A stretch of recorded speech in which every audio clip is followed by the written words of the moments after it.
Bismillahirrahmanirrahim. Assalamualaikum warahmatullahi wabarakatuh. Perkenalkan, nama saya Surya Pandawa Barus, NIM 0104193178, mata kuliah Hadis Tematik Prodi Manajemen Dakwah, dosen pengampu Bapak Haji Muhammad Iqbal Abdul Muin LCMA.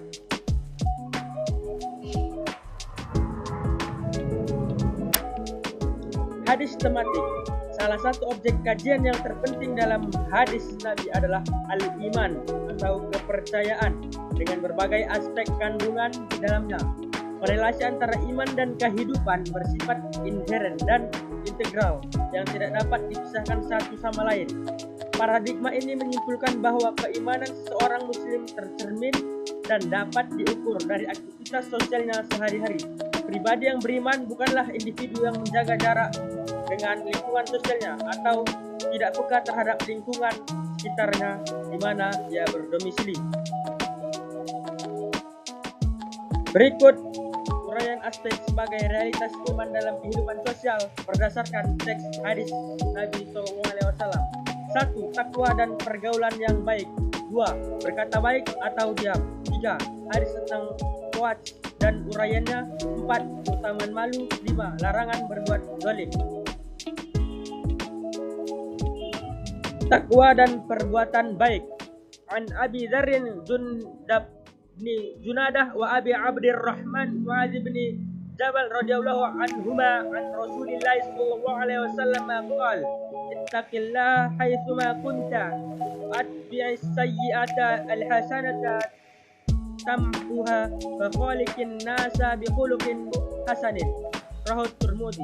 Abu Dzar Jundub bin Junadah dan Abu Abdurrahman Muadz bin Jabal radhiyallahu anhuma meriwayatkan bahwa Rasulullah sallallahu alaihi wasallam bersabda, "Bertakwalah kepada Allah dimanapun engkau berada. Iringilah keburukan itu dengan kebaikan. Niscaya kebaikan itu akan menghapus keburukan tersebut. Bergaullah dengan manusia dengan akhlak yang baik." Hadis riwayat Tirmidzi. Nabi mengingatkan agar hendaknya setiap muslim bertakwa kepada Allah. Takwa adalah menjalankan segala perintah Allah dan menjauhi larangannya. Bukan hanya itu, Nabi mengingatkan agar ketakwaan itu hendaknya senantiasa menyertai seorang hamba dimanapun dia berada, saat dia bersendirian atau di keramaian. Begitu juga dengan perbuatan baik atau berakhlak mulia seseorang, hendaknya menyadari bahwa pintu akhlak mulia adalah pintu yang sangat agung yang bisa mengantarkan seseorang ke dalam surga. Hendaknya dia berusaha untuk membuka berbagai pintu surga tersebut sebanyak mungkin.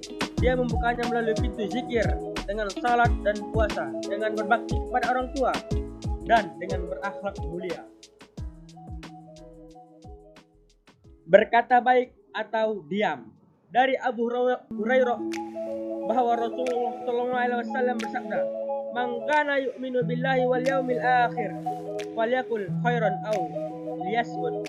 Barang siapa yang beriman kepada Allah dan hari akhir, maka hendaklah ia berkata baik atau hendaklah dia diam. Muttafaqun alaih, Al-Bukhari dan Muslim. Lisan seseorang yang berakal berada di bawah kendali hatinya. Ketika dia hendak berbicara, dia akan bertanya terlebih dahulu kepada hatinya. Apabila perkataan tersebut bermanfaat bagi dirinya, maka dia akan berbicara. Tetapi apabila tidak bermanfaat, maka dia akan diam. Sementara orang yang bodoh, hatinya berada di bawah kendali lisannya. Dia akan berbicara apa saja yang ingin diucapkan oleh lisannya. Seseorang yang tidak bisa menjaga lidahnya berarti tidak paham terhadap agamanya. Hadis tentang quotes, planning atau perencanaan. Perencanaan adalah sebuah proses perdana ketika hendak melakukan pekerjaan, baik dalam bentuk pemikiran maupun kerangka kerja agar tujuan yang hendak dicapai mendapatkan hasil yang optimal. Dalam Al-Quran banyak sekali ditemukan ayat-ayat yang memerintahkan kepada setiap muslim untuk membuat perencanaan akan masa depan. Di antaranya firman Allah Subhanahu wa taala surah Al-Hasyr ayat 18. Surat Al-Hasyr ayat 18 yang berbunyi, Ya ayyuhalladzina amanu taqullaha.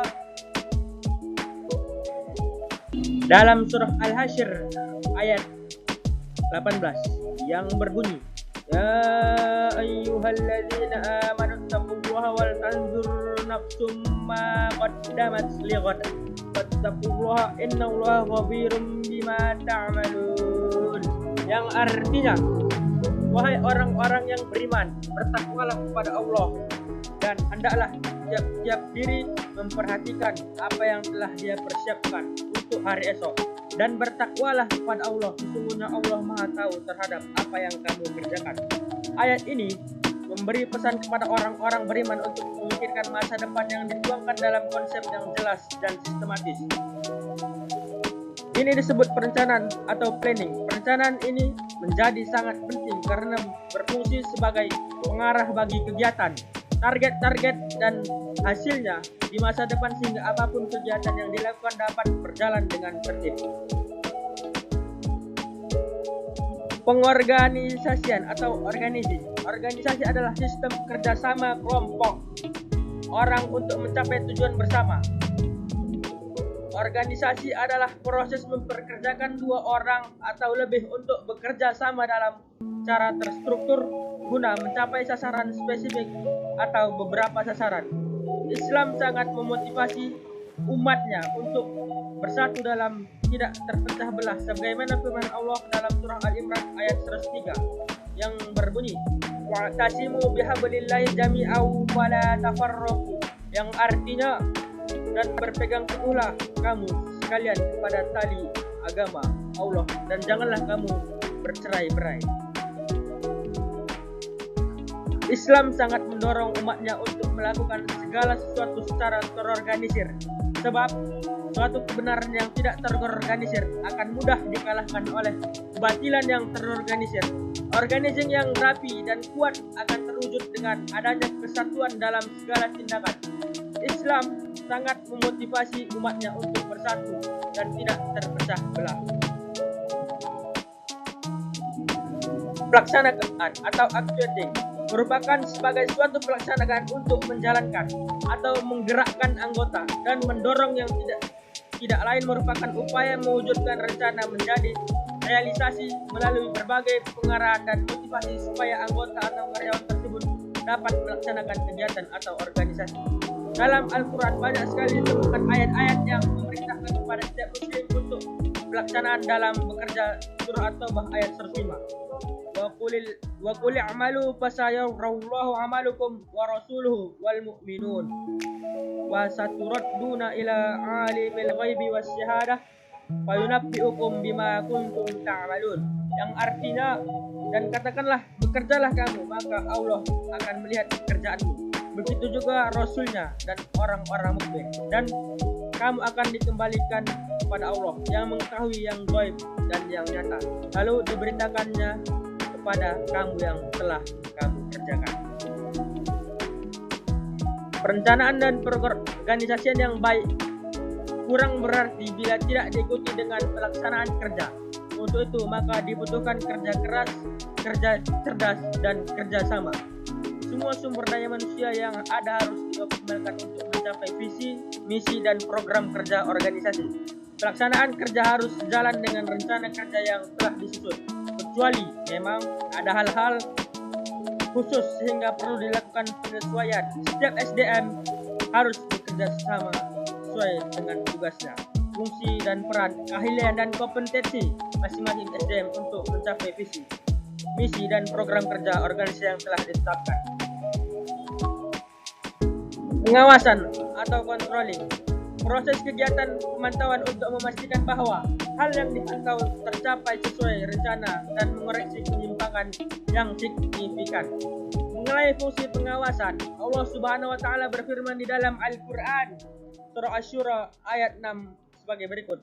Anta abudullah ka'annaka tarah fa illam takun tarah fa innahu yarak. Rahul Bukhari. Yang artinya, engkau beribadah kepada Allah seakan engkau melihatnya, dan jika engkau tidak melihatnya, sesungguhnya ia melihatmu. Hadis riwayat Bukhari.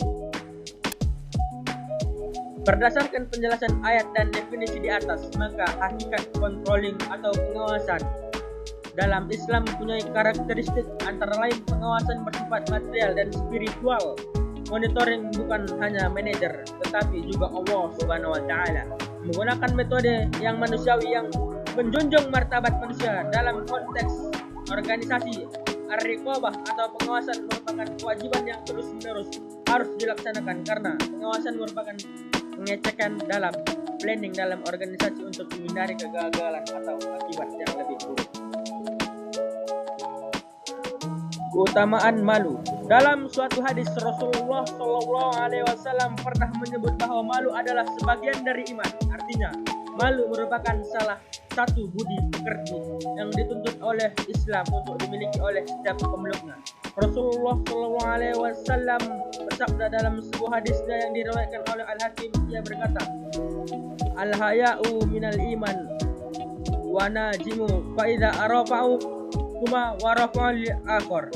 Iman dan malu merupakan pasangan dalam segala situasi dan kondisi. Apabila rasa malu sudah tidak ada, maka iman pun sirna. Hadis riwayat Al-Hakim. Rasa malu adalah tameng sekaligus benteng dari melakukan perbuatan buruk. Seorang yang senantiasa memelihara dan menjaga rasa malu akan berhati-hati baik dalam ucapan maupun perbuatan-perbuatan, selalu mempertimbangkan baik buruknya sesuatu dan berpikir sebelum bertindak. Perasaan malu selalu mendatangkan kebaikan. Oleh karena itu, seseorang dengan memiliki sifat malu ini, kebaikan akan senantiasa datang mengakhirinya dan akan membantunya dalam menghalangi untuk melakukan perbuatan maksiat dan dosa. Larangan berbuat zalim. Zalim berdasarkan Kamus Besar Bahasa Indonesia memiliki arti bengis, tidak menaruh belas kasihan, tidak adil, kejam, menindas, menganiaya dan berbuat sewenang-wenang. Dalam syariat Allah Subhanahu wa taala, bahkan Allah Subhanahu wa taala telah mengharamkan kezaliman bagi dirinya. Dia yang Maha Suci berfirman dalam hadis qudsi, "Ya ibadi, inni haramtu zulma 'ala nafsi wa ja'altu bainakum muharraman fala tazalamu." Wahai hamba-hambaku, sesungguhnya aku mengharamkan kezaliman atas diriku dan aku mengharamkannya pula di antara kalian, maka janganlah kalian saling menzalimi. Hadis riwayat Muslim. Kezaliman adalah meletakkan sesuatu yang tidak pada tempatnya. Allah mengharamkan kezaliman di antara para hambanya. Demikian pula Allah mengharamkannya pada dirinya karena sifat ini bertentangan dengan keadilan Allah, bertentangan dengan nama Allah Al-Hakim atau yang Maha Bijak. Kemudian Allah mengharamkan atas para hambanya dengan kalimat, "Dan aku mengharamkan kezaliman di antara kalian." Kemudian Allah menegaskan lagi dengan tambahan kalimat larangan saling menzalimi, "Maka janganlah kalian menzalimi." Oleh karena itu Allah mengharamkan kezaliman secara mutlak tanpa ada penambahan, karena zalim adalah sesuatu yang tercela, di mana dia menempatkan sesuatu bukan pada tempatnya, sehingga zalim diharamkan secara mutlak dalam bentuk apapun dan skill apapun. Mungkin ini sajalah yang dapat saya sampaikan hasil uas saya. Wabillahi taufiq wal hidayah waridho wal inayah. Wassalamualaikum warahmatullahi wabarakatuh.